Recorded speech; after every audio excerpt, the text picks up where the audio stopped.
Hello everyone, yummy টাম্মিতে সবাইকে স্বাগত।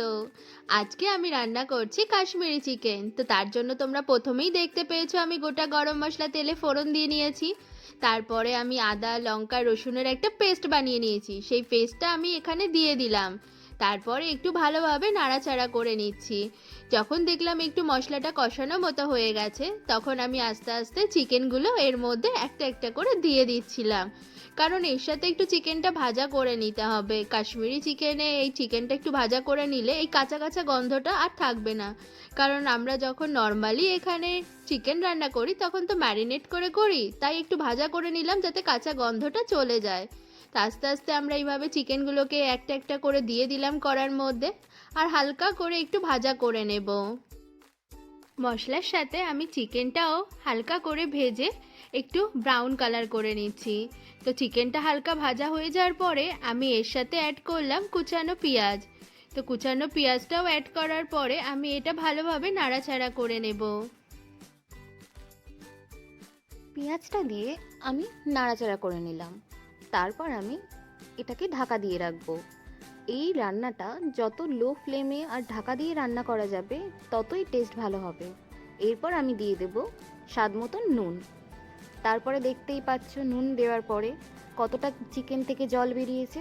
তো আবারও এইভাবে এই জলেই চিকেনটাকে সিদ্ধ করব এবং ঢাকা ঢাকা দিয়েই রান্না করব। এরপর আমি অ্যাড করে দেব কুচানো টমেটো। এখানে আমি টমেটোটা অনেকটাই ব্যবহার করেছি যাতে কালার ও টেস্ট দুটোই ভালো আসে। তোমরাও এখানে একটু বেশি করে টমেটো ব্যবহার করবে। এরপর আমি আস্তে আস্তে সমস্ত মশলা দিতে থাকবো। দিয়ে দেব হলুদ গুঁড়ো আর দিয়ে দেব কাশ্মীরি রেড চিলি পাউডার। দিয়ে আমি আবার ভালোভাবে চিকেনটাকে নেড়ে কষিয়ে নেব। যতক্ষণ না এইভাবে গালা গালা হচ্ছে এবং চিকেন থেকে তেল বেরোতে শুরু করছে ততক্ষণ আমি চিকেনটাকে এভাবে কষাতে থাকবো। আর একটু ঢেকে ঢেকে কষিও কিন্তু, যাতে টেস্টটা খুব ভালো আসে।